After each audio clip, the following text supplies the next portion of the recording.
सफाई का बुरा हाल है, पहले से भी बुरा हाल है। इनकी नीयत है कि लोग बदहाल रहें, परेशान रहें। तो राजनीतिक द्वेष के कारण ही बहुत सारे मामले फर्जी होते हैं। तो हमें जाति को तोड़ना है, जात पात से ऊपर उठ करके। नमस्कार दर्शकों, स्वागत है आप सभी का। मैं हूं अभिषेक कुमार। आज हम पहुंचे हैं फरीदाबाद के शिव दुर्गा बिहार में वार्ड नंबर 22 और 23 की जो समस्या है उस पर चर्चा करने के लिए, और हमारे साथ जुड़ रहे हैं एक तरह से आप कह सकते हैं यहाँ के समाज से भी पूर्वांचल के नेता, और पिछले बार वार्ड नंबर 22 में जो पार्षद का चुनाव हुआ था उसके काफ़ी कम मतों से हारने वाले अर्जुन सिंह जी। कई आरोप भी इन्होंने लगाए थे जब हार हुई थी, और कहीं ना कहीं आप ये कह सकते हैं चूँकि ये पूर्वांचल का बेल्ट है, सबसे अधिक तादाद में यहाँ पर पूर्वांचल के लोग रहते हैं, और उनकी जो समस्या है, उनकी जो आवाज़ है उसको उठाने का काम हमेशा अर्जुन सिंह जी ने किया है। अर्जुन जी, बहुत बहुत स्वागत है आपका। सबसे पहले तो आपने कीमती समय अपना दिया है और इस पर चर्चा करने के लिए कि जो 22 और 23 वार्ड की समस्या है,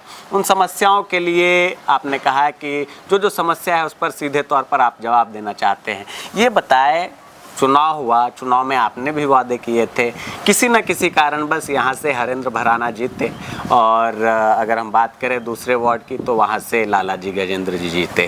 क्या लगता है, लोगों की समस्या कुछ सॉल्व हुई है, नहीं हुई है, या नहीं हुई तो उसकी क्या वजह है? सर्वप्रथम आपके सभी दर्शकों को नमस्कार। चुनाव बीत गए, साल भर हो गया, मार्च आने वाला है, 12 मार्च को रिजल्ट आया था, तकरीबन साल भर हो गए। समस्याएं जो कि त्यों बनी हुई है।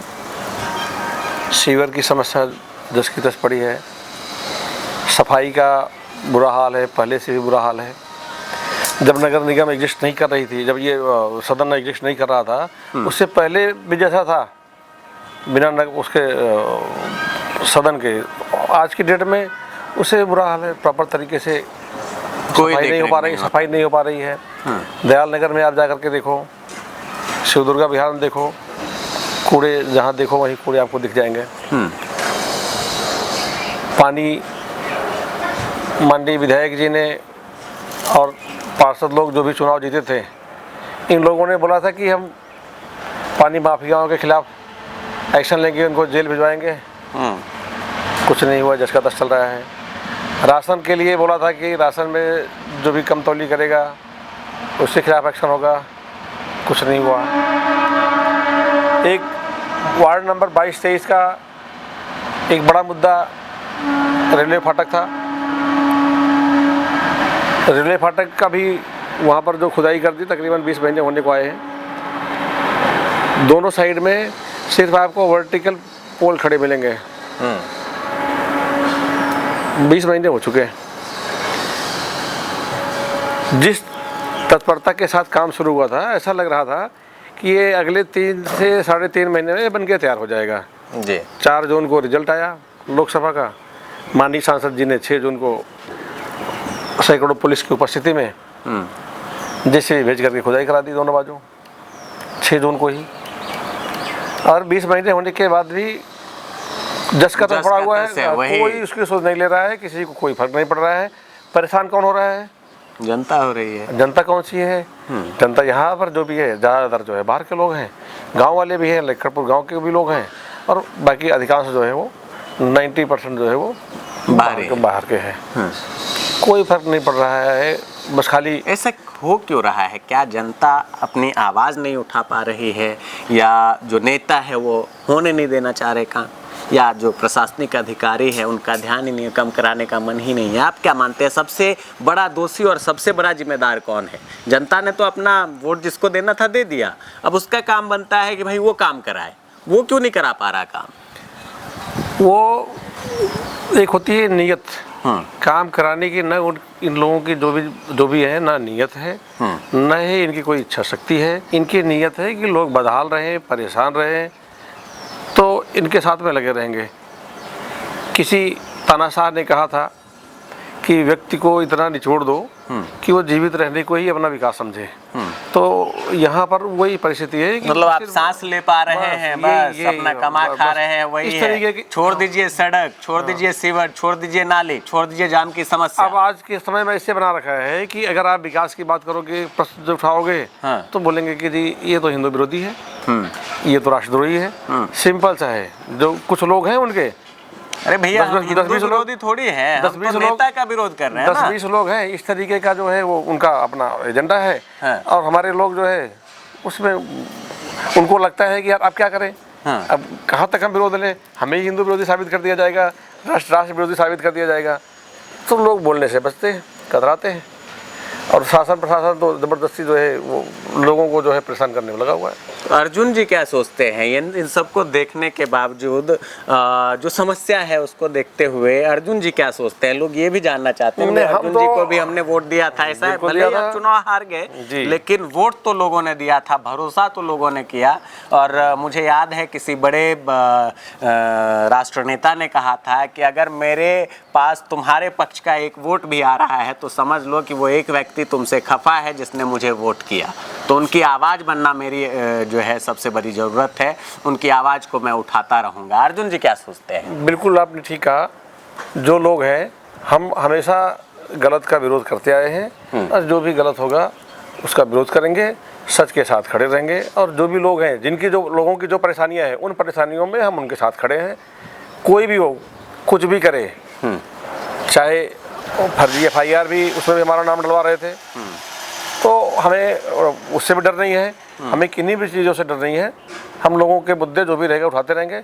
नगर निगम का चुनाव था, अभी हमने साल भर इसलिए छोड़ दिया था, तकरीबन 12 मार्च को साल भर पूरा होगा। जैसे कहते हैं ना 100 दिन का समय लिया था, तो 100 दिन की बजाय हम साल भर का समय दे रहे हैं कि भाई साल भर देख लो, भाई काम करने के लिए समय नहीं मिला। ये ना लगाओ कि भाई साल भर में जो है समय नहीं दिया, काम नहीं कर पाया, समय नहीं दिया, पहले ही हल्ला कर दिए। इसलिए 12 मार्च से साल भर पूरा हो जाएगा। इसके बाद में फिर हम लोगों को जो है फिर बताएंगे, फिर निकलेंगे सड़कों पे। अभी शांत है, अभी थोड़ा लोगों को भी लोग कहते हैं कि भाई जीता हुआ है देख लेते हैं, जीता हुआ है देख लेते हैं। शिकायत तो करते हैं, लेकिन मैं बोलता हूँ भाई ठीक है, बताओ हम क्या करें। नहीं, बोलते हैं कि थोड़ा सा भाई साहब रुक जाओ, बोला है करने के लिए, थोड़ा वेट कर लेते हैं, थोड़ा और थोड़ा देख लेते हैं। तो बोले भाई ठीक है, देख लेते हैं, फिर बताओ जब जैसा रहेगा बताना, हम साथ खड़े हैं आपके। बिल्कुल। तो अगर मौका मिले, कुल मिलाकर अर्जुन जी ये कह रहे हैं कि जो विपक्ष में कुल मिलाकर जो जीते हुए यहाँ के नेता हैं उनको भी समय मिलना चाहिए, क्योंकि चीज़ें समझने, चूँकि नगर निगम पहले आपने देखा पिछले दिनों फरीदाबाद का भंग था, और उसके बाद फिर चुनाव हुए, नए सिरे से सभी लोग, सभी पार्षद और यहाँ के जो है मेयर का चुनाव हुआ। कुल मिलाकर उन्हें समय मिलना चाहिए चीज़ों को करने का। लेकिन 1 वर्ष बीतने के बाद, 1 वर्ष बीतने वाला है और उसमें कोई ऐसा कार्यक्रम, कोई ऐसा काम नहीं दिखता क्षेत्र में, साफ सफाई से लेकर और यहाँ की नई नई योजनाओं का जो धरातल पर उतरे। कागजों में बहुत सारी चीज़ें आगे हैं, हाँ, लेकिन एक चीज़ है, देखिए कागजों में बहुत सारे कार्यक्रम दिखते जरूर हैं, वार्ड नंबर 22 के भी, 23 के भी। 22 से चूँकि आपने चुनाव लड़ा था, तो ये कागज पर जो दिख रहा है एक धरातल पर क्यों नहीं उतर पा रहा है अभी तक? रेलवे फाटक का मुद्दा आपने उठाया, रेलवे फाटक भी चुनाव में बहुत एक तरह से लाइफ लाइन है, क्योंकि यहीं से लोग निकलकर सराय जा सकते हैं। कुछ किलोमीटर की दूरी पर मेन रोड है, तकरीबन ½ किलोमीटर। रेलवे फाटक पार किया हमने आधे किलोमीटर में, और इधर से आप घूम के जाए तो 4-5 किलोमीटर जाना पड़ता है। जाम की समस्या है, तमाम तरह की समस्या है। कागज पर तो काम यहाँ पे खूब होते हैं, ये आप भी देखे होंगे। 2018-19 में भी जब सीवर लाइन का काम यहाँ चालू हुआ था, जब सीवर के काफ़ी काम शुरू हुए थे जी, तो ये पता लगा था कि सड़कें और ये सब जो है ना, सिर्फ वो सब काम हो गए, फ़ोटो सबमिट हो गई है, वो फ़ोटो साफ से वो बना करके पेपर वर्क करने में ये जो है, या जो बैठे हुए हैं, चाहे हम उनको नगर निगम के अधिकारी कर लें या उनके साथ में जो वो सिस्टम में अपना मिली भगत बना रखी है, जो राजनीतिक लोग हैं, उन्हें ये दोनों का दोनों गठजोड़ के बात बनेगी नहीं। ये दोनों लोग जो है पेपर वर्क में पूरी तरीके से माहिर हैं, कागज़ों में सारे काम हो जाते हैं, भाषणों में काम हो जाते हैं, धरातल पे काम नहीं होता है। धरातल पे काम नहीं होता है। अब क्या योजना है अर्जुन जी? आपने कहा कि आवाज भी बनेंगे, लोगों के हको हुकुम की जो लड़ाई है उसको लड़ना आपने छोड़ा नहीं है, भले ही शांत बैठे हैं कुछ दिनों के लिए, समय दिया है आपने जो यहाँ के नेता हैं उनको कि आप काम कराइए, नहीं तो आवाज़ तो उठेगी ही। आगे होली का त्यौहार है, होली मिलन समारोह आप करने वाले हैं, और कुल मिलाकर अगर हम शिव दुर्गा बिहार के क्षेत्र को देखते हैं, यूपी बिहार के अधिकतर लोग यहाँ हैं, आप भी शायद उत्तर प्रदेश के रहने वाले हैं, तो क्या देखते हैं? और अपने लोगों की जब समस्या होती है तो दर्द बहुत ज़्यादा अपनों को ही महसूस होता है, दूसरे तो बाद में सोचते हैं इन चीज़ों को। अर्जुन जी क्या मैसेज देंगे, क्या संदेश देंगे यहाँ के लोगों को? आने वाला जो चुनाव है उसके लिए क्या तैयारी कर रहे हैं? क्या कहना चाहेंगे दर्शकों को? देखो, चुनाव तो आते जाते रहेंगे, सिर्फ चुनाव पर तक ही सीमित नहीं होना चाहिए। व्यक्ति को, जो भी हमारे जो भाई हैं, मैं यही अपेक्षा रखूँगा या उनसे मेरी गुजारिश रहे कि लोग एक दूसरे के साथ में मिल करके आपस में जो भी कुछ मनभेद है उसको भुला करके एक साथ मिलकर संगठित होकर के एक दिशा में प्रयास करें। जो काम नहीं हो रहे हैं, जहाँ पे भी जो समस्याएं हैं, उन समस्याओं को मुखर होकर के उस पर आवाज़ उठाएं, उसका विरोध करें। और जो हमारे क्षेत्र के हैं, अगर मान लो कोई समस्या आ रही है तो हम उसके हाथ में हमें बताएंगे, हमें जानकारी में आएगा, हम उसके हाथ में हम खड़े रहेंगे, उसका समाधान हम करवाएंगे। और जो जीते हुए हैं, काम तो सत्ता पक्ष ही करता है जी। तो जो जीते हुए हैं उनसे भी हम ये निवेदन करते हैं कि भाई आप जीते हुए हो तो 4-5 साल का इंतजार मत करो, इंतजार मत करो, समय बीतता जा रहा है, इंतजार मत करो। आपको जो समय मिला हुआ है, बड़े बड़े वादे किए थे कि भाई ट्रिपल इंजन की सरकार हो जाएगी तो काम होगा, डबल की रहेगी तो डबल में काम नहीं हो पाएगा, ट्रिपल में ही काम होगा। तो ट्रिपल की सरकार ही बन गई है यहाँ पर फरीदाबाद में, और हमारे वार्ड में ट्रिपल क्या 6 इंजन की सरकार है, मैं तो 6 की कहूँगा। प्रधानमंत्री, सांसद, प्रधानमंत्री सब यही, विधायक, मुख्यमंत्री, मेयर, सबका क्षेत्र, सबका एक ही पक्ष है। तो अब तो इंजन तो बुलेट ट्रेन से भी ज़्यादा तेज दौड़ना चाहिए, बुलेट ट्रेन की स्पीड से चलना चाहिए यहाँ पे काम। हम यही अपेक्षा रखते हैं। अगर नहीं चल रहा है, दिक्कत आ रही है, तो फिर डबल ट्रिपल इंजन की नहीं, फिर तो ये देख करके कि भाई कौन काम करने वाला है, कौन आपके बीच में खड़ा रहने है, फिर वो देखो, फिर डबल ट्रिपल वाला हिसाब किताब छोड़ दो, डबल ट्रिपल का छोड़ो। क्यों? अगर डबल ट्रिपल वाले काम नहीं करेंगे तो फिर वो दिखाएंगे क्या? भाई मॉडल क्या पेश करेंगे, क्या सैंपल दिखाएंगे? हमें तो लग रहा है कि जितने इंजन है वो सारे आपस में ही टकरा रहे हैं, और वो टकरा रहे हैं, वार्ड 22-23 में काम नहीं हो रहा है, ये भी मान रहे हैं। अर्जुन जी आखिर में क्या कहेंगे? होली का त्योहार नज़दीक है और होली मिलन समारोह के लिए आपने तैयारियां शुरू कर दी है। जो वार्ड के लोग हैं उनको कहाँ समारोह होगा और कैसे वो किस समय पहुँच सकते हैं? थोड़ा होली की शुभकामनाएं। होली मिलन समारोह 1 मार्च को हमने रखा हुआ है, रविवार का दिन है, संध्या काल 3:30 बजे से लेकर के 6:30 बजे तक कार्यक्रम रहेगा। ये हमने परिवर्तन वाटिका पीछे में तनिषा गार्डन के नाम से था, तो उसमें से कुछ पार्ट। अच्छा, आपने गार्डन का नाम ही परिवर्तन गार्डन, परिवर्तन वाटिका रखा हुआ है। ये अपना D3 में पड़ता है जी, पीछे में। तो यहाँ पर ही कार्यक्रम रहेगा परिवर्तन वाटिका में। और ये परिवर्तन के लिए, लोगों को जोड़ने के लिए, देखिए, हम मोदी जी का संकल्प है कि 2047 तक विकसित भारत बनाना है। तो हम विकसित तभी बन पाएंगे जब हम एक साथ इकट्ठे रहेंगे जी। पहले तो जो समाज है, समाज में जो बिखराव है, उस बिखराव को हम दूर करें। अभी एक कानून आया था UGC जी। कानून क्या, उसको आप एक तरीके से रेगुलेशन कहेंगे, UGC रेगुलेशंस 2012 का था।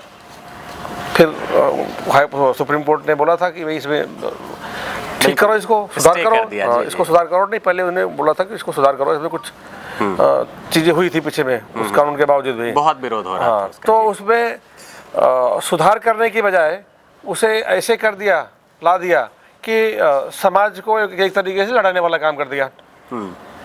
भाई सुधार करने का तो मतलब ये होता है कि अगर कोई गलती कर रहा है उसको इस तरीके से पनिशमेंट हो, समय पर उसको समय सीमा तय हो कि इस समय सीमा के अंदर उसको पनिशमेंट मिले, और इतना ऐसा पनिशमेंट मिले कि वो नज़ीर पेश हो। जी ये तो होता है कि और जो दोषी हो वो किसी भी कीमत में न छूटे। इस तरीके का समय होता है, इस तरीके का जो है समाधान होना चाहिए था। और निर्दोष कोई फंसे नहीं। हमारा संविधान जो हमें अधिकार देता है कि निर्दोष फंसे नहीं, बिल्कुल उसके और दोषी बचे नहीं। जी जी। अब यहाँ पर तो ये था कि भाई एक विशेष कुछ लोगों को, अब जिसमें जनरल कास्ट, मैं भी जनरल कास्ट आता हूँ, तो उसमें ऐसे कर दिया था कि भाई एक तरीके से कि घोषित कर दिया था करो ना करो, अगर अपराधी है, लग गया तो आरोप लग गया तो अपराधी है। तो जैसे कि बहुत सारे हैं जो मामले होते हैं, फर्जी मामले होते हैं। आप देखोगे तो राजनीतिक द्वेष के कारण ही बहुत सारे मामले फर्जी होते हैं। बिल्कुल आदमी लगा देते हैं, बिल्कुल होते हैं। तो अगर कोई फर्जी लगा दिया, झूठा मुकदमा लगा दिया, तो क्या पूरी जिंदगी उसको, बच्चे की जिंदगी जो वहाँ पर जा रहा है, एजुकेशन के लिए जा रहा है, जो बच्चे, जो युवा हमारे देश के भविष्य हैं, जिनके भरोसे हम 2047 का विकसित भारत बनाना चाहते हैं जी, उनको ही आपस में लड़ाने का काम हुआ था। वो तो भला करो, सुप्रीम कोर्ट का उन्होंने उस पर स्टे लगाया है। जी जी। अब आप देखोगे एक पक्ष उसके समर्थन में रोड पे उतरा है, एक पक्ष जो है उसके विरोध में उतरा है। बिल्कुल। तो क्या यही राजनीति, तो यही राजनीति है, यही राजनीति है। माननीय योगी जी ने कहा था अभी जल्दी ही कि भाई राजनेताओं की मत सुनो, इन नेताओं की मत सुनो, ये तो सिर्फ लड़ाएंगे आपको। संकेत देगा, संकेत देगा कि ये लड़ाएंगे। जी। आप समाज को इकट्ठा करो, जाति तोड़ो। लोहिया जी कहते थे कि जाति तोड़ो, तो हमें जाति को तोड़ना है, जात पात से ऊपर उठ करके सर्व समाज के लिए। अगर जब तक जो भारतीय है वो समझ लो कि हमारा भाई है, वो हमारा भाई है, बिल्कुल। और तो इसी भावना के साथ जो है अर्जुन जी लगातार समाज सेवा में तत्पर हैं, चाहे पद रहे या ना रहे। आपकी लड़ाई, आपकी आवाज़ हमेशा बनते रहेंगे और कुल मिलाकर समाज के भलाई के लिए जो काम है वो करते रहेंगे। अर्जुन जी, आपने हमसे तमाम सवालों पर सीधा सीधा संवाद किया, तमाम सवालों के काफ़ी शालीनता से जवाब दिए, आपका बहुत बहुत धन्यवाद। आखिर में एक प्रश्न और मैं पूछूंगा, इतनी जो आप आवाज़ उठाते हैं अपने भाई बहनों के और पूर्वांचल वासियों की, हो सकता है आपने कहा कि मुकदमे तो पॉलिटिक्स में होते रहते हैं, आपको मुकदमे से डर नहीं लगता? जो यहाँ के काउंसलर हैं, विधायक हैं, सांसद हैं, सबके खिलाफ आप बोलते हैं। भाई हमने तय कर लिया है कि, और घर में भी लोगों को पता है, सब जानते हैं, मैंने पहले ही बता रखा था कि भाई ये चीज़ें होंगी जी। तो घर में मैं अकेले ही नहीं, मेरे परिवार वाले भी मानसिक रूप से तैयार हैं कि अगर वो परिवार में भी किसी के खिलाफ करते हैं, मेरी मैसेज के खिलाफ तो 2020 से चल रहा है मुकदमा, झूठे आरोपों में ही। यही लोग, राजनीतिक लोग जो हैं, वो जो अभी पार्षद हैं, वो उनका ही किया था, उनका ही उंगली करके कराया था। तो वो तय है, वो कराएंगे, जो भी करते हैं उससे चिंता करने की तैयारी आपने कर रखी है। तैयारी बिल्कुल है, और तैयारी है आगामी नगर निगम चुनाव की। और हो सकता है, चूँकि अर्जुन जी की जो प्रोफाइल है वो सिर्फ दुर्गा बिहार ही नहीं बल्कि पूरे बड़कल और फरीदाबाद में एक गिनी चुनी हस्तियों में इनका नाम आता है, पूर्वांचल के समाज सेवियों में। और हो सकता है आने वाले समय में कुछ बड़ा प्लान अर्जुन सिंह जी करे। लगातार इनसे हम लोगों ने मुलाकात करती रहनी है, और कुल मिलाकर जो समस्या है पूर्वांचल की, जो समस्या है फरीदाबाद की, जो समस्या है वार्ड नंबर 22 और 23 की, उन पर इनकी राय लेते रहेंगे। आप तमाम दर्शकों का बहुत बहुत धन्यवाद। अर्जुन सिंह जी, आपका भी बहुत बहुत धन्यवाद। नमस्कार।